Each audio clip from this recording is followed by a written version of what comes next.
The City of Cedar Rapids recognizes our responsibility to be a leader in building and maintaining a sustainable community for future generations, but we can't do this alone. Our topic and presentations tonight illustrate that community partners and businesses are managing their forever footprints in many different ways. I really wanted to put this slide up, and I'm not going to read it, but you can read it. But this is Indra Nooyi, the chairman and CEO of PepsiCo, and really a very strong proponent of environmental sustainability and social responsibility. But what this chart really shows is that carbon emissions occur from many points within our products, and not all of them are due to our own manufacturing plants. As a matter of fact, you'll see that 7% on the very bottom right there is from our operations. We did pretty good. We didn't quite make the energy, so we did an 18% reduction for PepsiCo across the board in terms of energy. We did very well on water. We did a 26% water reduction for PepsiCo as a whole for the 10-year time frame. You should be proud of the plant here in Cedar Rapids. They did much better in terms of water reduction. They had a 50% water reduction in 06 to 15. The incredible power that can be harnessed when you have people who care about this, work on it not because it's a job requirement, but a passion for them, and sometimes accomplish great things despite the fact that the organization itself does not make it a priority, which I have to say was the history with Co. It wasn't in the strategic plan or in the budget or anything else like that. But imagine how much more powerful that can be if you add to it the strategic direction and support across the whole organization, which you could call top-down. When you hear the argument, we want to do this in a sustainable way, but it costs too much, stop that person in their tracks. There are ways to fund initiatives and green buildings that will make it affordable for you, and certainly much more affordable in the long run for the organization and for our planet. And I'll turn to the final point now. Why are we doing this?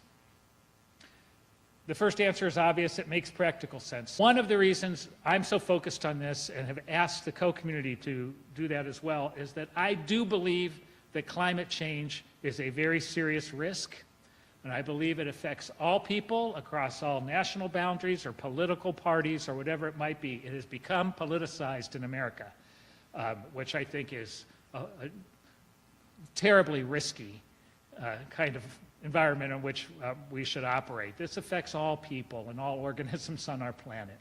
I think this is a moral issue, a moral leadership issue. And we can fall into this trap of making it all about the profit and loss. And the financial ledger is important. We need to operate good, healthy financial organizations because it can fuel these things. But we also have to decide what we stand for. To launch the first organic lip balm. So we sold Raining Rose and started EcoLips. So Raining Rose does the private label thing. EcoLips goes to market with a product that is the first certified organic lip balm on the market. We also were just from the beginning, it's in our DNA. We are all about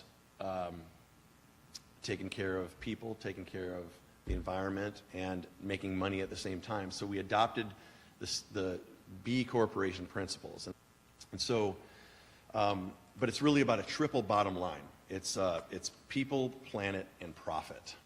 And people, planet, and profit is also known as TBL or 3BL. So you'll be seeing that around there. You guys had a similar deal. So a lot of people say it a lot of different ways. But in our organization, when we're making a big decision, it's about how much we're gonna make on it, because we got to make money.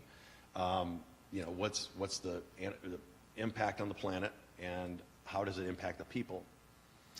Why take care of the people and the planet? The air we breathe, the water we drink, it was all amazingly pure at one point. I was recently on an island in the West Indies, and there were 365 rivers on this island, and you can go to any point on any river and just drink straight out of the river. There's so few places in the world that you can do that anymore. Every day that we are on this earth, there are more toxic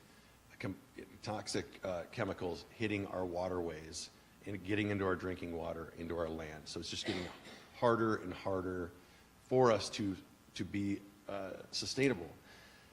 Sustainability is a bit of a selfish endeavor. I mean, you know, we're working into our business because now our society, you know, revolves around money, and so how do we make it all work?